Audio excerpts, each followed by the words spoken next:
Publicado ya el libro, usted lo sabe, El Rey del Cash, sobre el cual hoy el presidente ha dicho que no le resta méritos políticos, pero ¿cuál será el impacto real que tendrá esta publicación en su gobierno? Además de los Guacamaya Leaks, vamos a platicar y a profundizar al respecto. Saludo con mucho gusto a Luis Antonio Espino, consultor en comunicación. Muy buenas tardes, Luis, qué gusto me da saludarte. Bienvenido nuevamente al Financiero Bloomberg. ¿Qué tal, Omar? Muy buenas tardes a todo el público. Pues dos misiles, al menos mediáticos, Luis, que han entrado al gobierno de la 4T. Desde tu punto de vista, ¿cómo impactará? ¿En qué niveles? ¿Impactará, por ejemplo, en lo jurídico, únicamente en lo político? ¿Impactará por ejemplo, la transición de gobierno hacia el 2024? ¿Cómo crees que va a impactar, Luis? Pues mira, Omar, yo francamente soy pesimista en cuanto a que todos estos escándalos vayan a generar algún cambio de fondo, alguna reacción institucional. Lamentablemente en nuestro país tenemos muchos años escuchando revelaciones, sabiendo de cuestiones que salen a la luz de manera desordenada a través de filtraciones, a través de este tipo de testimonios personales, anécdotas, historias, relatos, que después no encuentran un eco en las instituciones. Y eso es precisamente esa brecha entre lo que ocurre y lo que las instituciones están dispuestas a procesar y a responder a la demanda ciudadana por verdad y justicia. Esa brecha es lo que hace que los políticos de pues, prácticamente todos los partidos no ajusten su conducta de acuerdo con la legalidad y con los principios democráticos. Eh, Me parece que esto va a hacer mucho ruido. Sin duda va a haber revelaciones importantes, cosas que no se sabían o que se sospechaban, sobre todo en el caso de los Guacamaya. 6 terabytes de información de Sí. Sedena.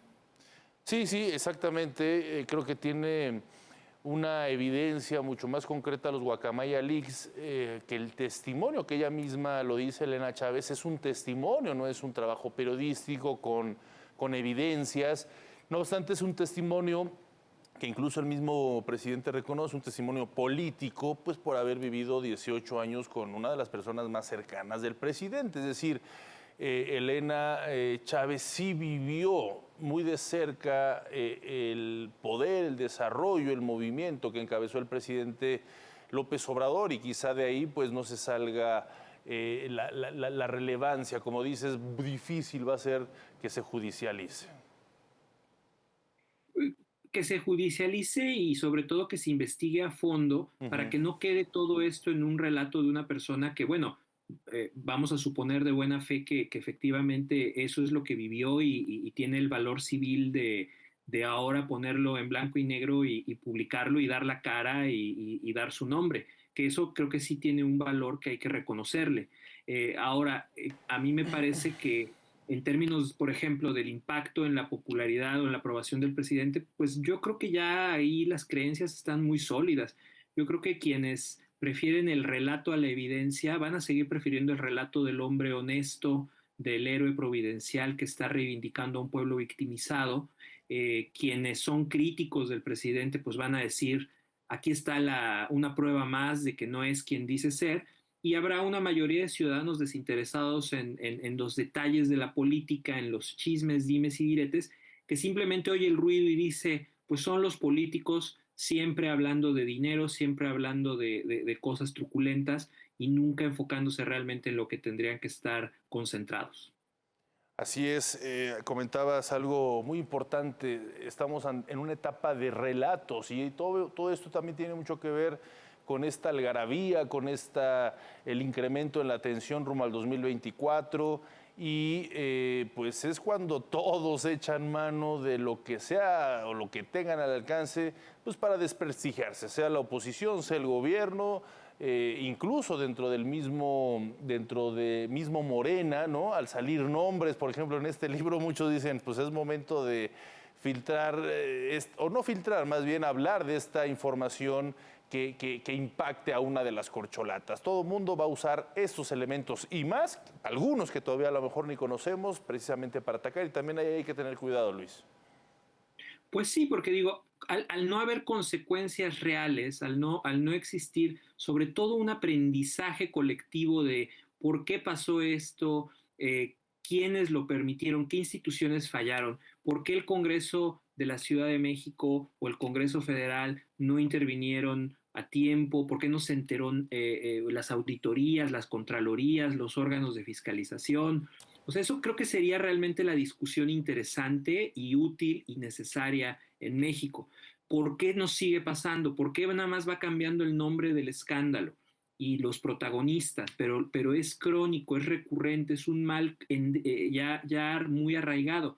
Eso a mí me parece que sería una forma pues, más útil de usar esto como experiencia para que haya un aprendizaje institucional, más allá de que sin duda va a abonar al lodazal de las campañas y me parece que a final de cuentas va a abonar al desencanto ciudadano con la democracia, con la política, que de por sí ya nos llevó hasta donde estamos. Ahora imagínate que encima estos personajes que se dicen honestos, pulcros, con superioridad, con autoridad moral, resulta que también están involucrados en un escándalo similar a los de los otros políticos de otros partidos y no sé a dónde puede llevar este desencanto total con todo el espectro de la política. Me parece que no nos puede llevar a ningún lugar bueno.